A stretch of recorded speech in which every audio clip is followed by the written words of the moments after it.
ക്രിസ്തുയേശുവിൽ പ്രിയമുള്ളവരെ, നോയമ്പിന്റെ അവസാന ദിവസങ്ങളിലേക്ക് നമ്മൾ പ്രവേശിച്ചിരിക്കുന്നു. കർത്താവിലേക്കും കുരിശിലേക്കും നമ്മൾ നോക്കുമ്പോൾ നമ്മുടെ ജീവിതത്തിൽ അത്യന്തികമായിരിക്കുന്ന വലിയൊരു പ്രകാശവും വലിയൊരു പ്രചോദനവും നമുക്ക് ലഭിക്കുന്നുണ്ട്.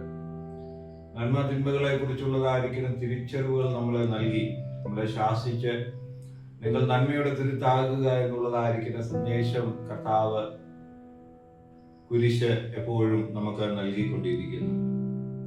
നമുക്ക് ആത്യന്തികമായിരിക്കുന്ന പ്രത്യാശ നൽകുന്നതായിരിക്കുന്ന ഒരിടമാണ് കർത്താവിന്റെ കുരിശും. നമ്മുടെ ജീവിതത്തിൽ വിശ്വാസം അത് പലപ്പോഴും ത്യജിച്ച് കളയേണ്ടതായിരിക്കുന്ന അനുഭവങ്ങൾ നമ്മുടെ പരിസരങ്ങളിൽ ഉണ്ടാകുമ്പോൾ വിശ്വാസത്തെ മുറുകെ പിടിച്ചുകൊണ്ട് അസാധ്യകരമായിരിക്കുന്ന കാര്യങ്ങളെ പറയുക മാത്രമല്ല, അത് ചെയ്യുവാനായിട്ട് കൂടെ നമ്മളെ പ്രേരിപ്പിക്കുന്നതായിരിക്കുന്ന ഒന്നാണ് ക്രിസ്തുവും കുരിശും എന്നുള്ളതായിരിക്കുന്ന സത്യം. അതിലുപരിയായിട്ട് കർത്താവും കുരിശ്, അതിലൂടെ ഉള്ളതായിരിക്കുന്ന വീണ്ടെടുപ്പ്, അത് എന്നെ കൊണ്ട് എൻ്റെ ജീവിതത്തിലൂടെ മൺമറഞ്ഞു പോകേണ്ടതായിരിക്കുന്ന ഒന്നല്ല, മറിച്ച് വരുന്ന തലമുറകളിലേക്ക് അതിൻ്റെ ദീപ്തി, അതിൻ്റെ വെളിച്ചം പകർന്നു കൊടുക്കുവാനായിട്ട് എനിക്കും നിങ്ങൾക്കും സാധിക്കണം. കർത്താവിന്റെ വിവിധങ്ങളായിരിക്കുന്ന ഭാവങ്ങൾ അത് നമ്മുടെ പരിസരങ്ങളിലെല്ലാം നമുക്ക് കാണുവാനായിട്ട് സാധിക്കും. പല വ്യക്തികളിൽ നമുക്ക് കാണുവാനായിട്ട് സാധിക്കും. ഏത് പുസ്തകത്തിൽ ഒരു പക്ഷെങ്കിൽ നമ്മൾ നിസ്സാരരെന്ന് കാണുന്നതായിരിക്കുന്ന പല കഥാപാത്രങ്ങളും ക്രിസ്തുവിന്റെ ത്യാഗവും സ്നേഹവും കരുണയും അച്ചടക്കവും ഉള്ളതായിരിക്കുന്ന വ്യക്തികളായി എനിക്ക് പലപ്പോഴും തോന്നിയിട്ടുണ്ട്. അത്തരത്തിലുള്ളതായിരിക്കുന്ന ഒരു കഥാപാത്രത്തിലേക്ക് നിങ്ങളെ ശ്രദ്ധ ആകർഷിക്കുവാനായിട്ട് ഞാൻ ആഗ്രഹിക്കുന്നു.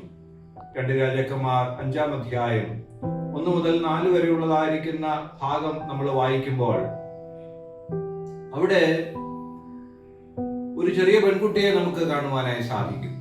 ആ പെൺകുട്ടിയോട് നിങ്ങൾ ഇങ്ങനെ ചോദിക്കുക, മോളെ നീ നിന്നെ കുറിച്ച് എന്നോടൊന്ന് പറഞ്ഞേ എന്ന് ചോദിക്കുമ്പോൾ പെൺകുട്ടി പറയുന്നതായ കാര്യങ്ങൾ ഒരു പക്ഷെങ്കിൽ അത്ര ശുഭകരമായിരിക്കുന്ന ഒന്നല്ല.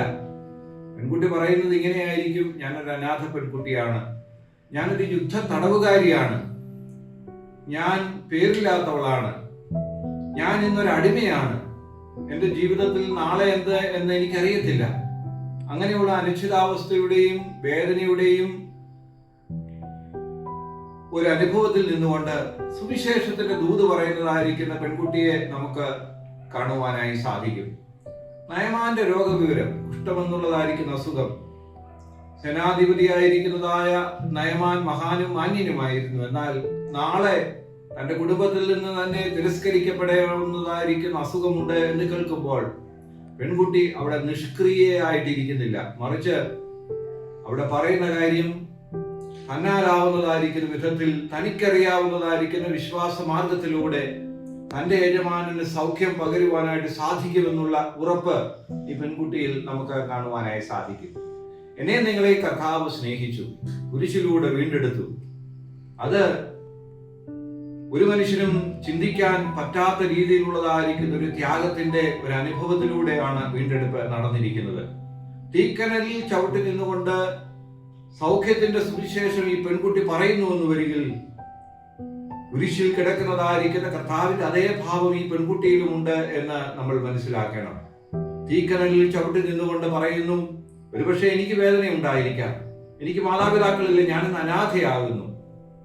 എന്നാലും പെൺകുട്ടി പറയുന്നു, യഹോവയാണ് എൻ്റെ കരം പിടിച്ചിരിക്കുന്നത്, നാളെയുടെ കരം പിടിച്ചിരിക്കുന്നത് യഹോവയാകുന്നു എന്ന് ഈ പെൺകുട്ടി വളരെ കൃത്യമായി അവിടെ സുവിശേഷത്തിലൂടെ ആ കുടുംബത്തിൽ നമുക്ക് അത്തരത്തിലുള്ള ദൂത് പകർന്നു കൊടുക്കുന്നതായി കാണുവാനായി സാധിക്കും. രണ്ടാമതായിട്ട് ഈ പെൺകുട്ടിയിൽ കാണുവാനായി സാധിക്കുന്നത്, പെൺകുട്ടി ഒരു ആത്മീക അച്ചടക്കമുള്ളവളായിരുന്നു എന്ന് നമുക്ക് മനസ്സിലാക്കാം. എങ്ങനെയാണത് മനസ്സിലാക്കുവാനായിട്ട് സാധിക്കുന്നത്? പെൺകുട്ടി നയമാന്റെ രോഗവിവരം തന്റെ യജമാനത്തിലൂടെയാണ് അറിയുന്നത്. അവിടെ യജമാനത്തിയെ മറികടന്നുകൊണ്ട് സൗഖ്യത്തിന്റെ വഴി യജമാനിലേക്ക് ഈ പെൺകുട്ടി പകർന്നു കൊടുക്കുന്നില്ല, മറിച്ച് യജമാനത്തിലൂടെ വേണം യജമാനൻ അറിയുക എന്നുള്ളതായിരിക്കുന്ന ഒരു കാര്യം അവിടെ വളരെ കൃത്യമായി അതിന് 3-4 വാക്യത്തിൽ രേഖപ്പെടുത്തിയിരിക്കുന്നതായി കാണുവാനായി സാധിക്കും. ഇത് നമുക്ക് നൽകുന്ന വലിയൊരു പാഠമുണ്ട്. കുരിശ് ഒരു ആത്മീക അച്ചടക്കത്തിന്റെ ഇടമായിരുന്നു. തന്റെ പിതാവുമായിട്ടുള്ളതായിരിക്കുന്ന ബന്ധം, തന്റെ മാതാവിനെ കരുതുന്നതായിരിക്കുന്ന ഒരു അനുഭവം, തന്റെ കൂടെ ഉള്ളതായിരിക്കുന്ന കള്ളനെ മാനിക്കുന്നതായിരിക്കുന്ന ഒരു അനുഭവം, ഇതൊരു ആത്മീക അച്ചടക്കത്തിന്റെ ഒരു സാഹചര്യം നമുക്ക് കുരിശിൽ കാണുവാനായി സാധിക്കും. പെൺകുട്ടി തന്റെ അതിർവരമ്പുകൾ ഭേദിക്കുന്നില്ല. തന്നെ ആക്കി വെച്ചിരിക്കുന്നത് യജമാനത്തിയുടെ കീഴിലാകുന്നു.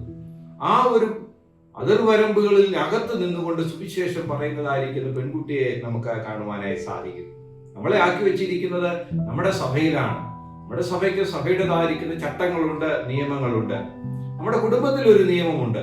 ഭാര്യയും ഭർത്താവും തമ്മിലുള്ളതായിരിക്കുന്ന സ്നേഹബന്ധത്തിന്റെ നിയമമുണ്ട്. നമ്മുടെ കുഞ്ഞുങ്ങളുമായിട്ടുള്ളതായിരിക്കുന്ന ബന്ധമുണ്ട്. ആ അതിർവരമ്പുകൾ വൈകൃതമാകുമ്പോൾ അവിടെ നാശോന്മുഖമായിരിക്കുന്ന അനുഭവമായിരിക്കും ഉണ്ടായിരിക്കുന്നത് എന്ന് നമ്മൾ മനസ്സിലാക്കണം. നമ്മുടെ ആത്മീകമായിട്ടുള്ളതായിരിക്കുന്ന അച്ചടക്കം, നമ്മുടെ സ്പിരിച്വൽ ഡിസിപ്ലിൻ, അത് നിലനിർത്തുവാനായിട്ട് നമുക്ക് സാധിക്കണം. മൂന്നാമതും അവസാനവുമായിട്ട് ഈ പെൺകുട്ടിയിൽ നമുക്ക് കാണുവാനായി സാധിക്കുന്നത് ഒരു ആത്മീയതയുടേതായിരിക്കുന്ന ഒരു അനുഭവം ഈ പെൺകുട്ടിയിൽ വളരെ കൃത്യമായി കാണുവാനായി സാധിക്കും. ഞാൻ നിങ്ങളോട് പറയുകയാകുന്നു, മതാത്മകതയും ആത്മീയതയും ഉണ്ട്. മതാത്മകത എന്നുള്ളത് കേവലം ചില ആചാരപരതകളാണ്, ആചാരപരമായിരിക്കുന്നതായ ചില അനുഷ്ഠാനങ്ങളാകുന്നു എന്നുള്ളത് നമുക്കറിയാം. എന്നാൽ ആത്മീയത നമ്മുടെ ഉള്ളിൽ നിന്നും പുറത്തു വരുന്നതായിരിക്കുന്ന ഒന്നാകുന്നു. ഈ പെൺകുട്ടിയെ സംബന്ധിച്ചിടത്തോളം യുദ്ധ തടവുകാരിയായിട്ട് മറ്റൊരു ദേശത്ത് വന്ന് അടിമയായിട്ട് കഴിയുമ്പോൾ ഒരു പക്ഷേങ്കിൽ ദൈവം ജീവിക്കുന്നില്ല എന്ന് പറയാൻ ഉള്ള സാഹചര്യം പെൺകുട്ടിയുടെ ജീവിതത്തിലുണ്ട്. തന്റെ മാതാപിതാക്കളെ കൊന്ന് ആണ് യുദ്ധത്തിന്റെ ഭീതി കണ്ടതായിരിക്കുന്ന പെൺകുട്ടി പറയുന്നു, എന്റെ എല്ലാം നഷ്ടപ്പെട്ടു, എന്നിരുന്നാൽ പോലും യഹോവ ജീവിക്കുന്നു എന്നുള്ളതാണ് പെൺകുട്ടിയുടെ ആത്മീക സാക്ഷ്യം എന്ന് പറയുന്നത്. ആചാരപരതകൾക്കപ്പുറത്ത് നിന്നുകൊണ്ട് യഹോവയെ ഹൃദയത്തിൽ ഏറ്റെടുത്തതായിരിക്കുന്ന ഒരു പെൺകുട്ടിയെ നമുക്ക് കാണുവാനായിട്ട് സാധിക്കും. ഈ ഒരു ഭാവം ക്രിസ്തുവിൽ കുരിശിൽ ഉണ്ട് എന്ന് നമ്മൾ മനസ്സിലാക്കണം. തന്റെ ശരീരം ഉഴുന്നതുപോലെ ശരീരം കീറിമുറിക്കപ്പെട്ടു എന്ന് വരികിൽ ആ വേദനയുടെ കാഠിന്യത്തിൽ പോലും ശാപവാക്കുകൾ ചൊരിയുന്നതായിരിക്കുന്ന അനേകർ ചുറ്റിനും കൂടി നിൽക്കുന്നു എന്ന് വരികിലും തന്റെ പിതാവുമായിട്ടുള്ളതായിരിക്കുന്ന ബന്ധം അത് ഒരാത്മീക ബന്ധമായിരുന്നു. ആത്മാവിൽ അധിഷ്ഠിതമായിരിക്കുന്നതായ ഒരു ബന്ധമായിരുന്നു. ഈ നൊയമ്പിന്റെ കാലയളവിൽ നമ്മുടെ ജീവിതത്തിൽ സുവിശേഷം തീക്കനലിൽ ചവിട്ടി നിന്ന് പറയുവാനായിട്ട് നമ്മളെ ഉത്ബോധിപ്പിക്കുന്നതായിരിക്കുന്ന കുരിശിന്റെ അനുഭവം നമുക്ക് ഏറ്റെടുക്കാം. ആത്മീക അച്ചടക്കത്തിൻ്റെതായിരിക്കുന്ന ഒരു അനുഭവം നമുക്ക് ഏറ്റെടുക്കാം. കേവലം മതാത്മകതയുടേതായിരിക്കുന്ന ഒരു ഭക്തി മാർഗമല്ല, മറിച്ച് ആത്മീയതയിൽ ഊന്നി നിന്നുകൊണ്ട് അന്തരേന്ദ്രിയങ്ങളിൽ നിന്ന് വരുന്നതായിരിക്കുന്ന സ്തുതി സ്തോത്രങ്ങൾ യഹോവയായ ദൈവത്തിന് കാഴ്ചവെക്കുന്നതായിരിക്കുന്ന ഒരു വ്യക്തിയായിരിക്കാനായിട്ട് നമുക്ക് സാധിക്കണം. അത്തരത്തിലുള്ളതായിരിക്കുന്ന ഒരു ബോധ്യത്തിലേക്ക് ഉയരുവാനായി സ്വർഗീയ ദൈവം ഏവരെയും സഹായിക്കട്ടെ. പ്രാർത്ഥിക്കാം. ദൈവമേ, സ്വർഗീയ പിതാവേ, പെൺകുട്ടിയിലൂടെ ഞങ്ങളുടെ വിശ്വാസത്തെ ഒന്ന് വെല്ലുവിളിച്ചതിനായി ദൈവമേ നന്ദിയോടെ സ്തോത്രം.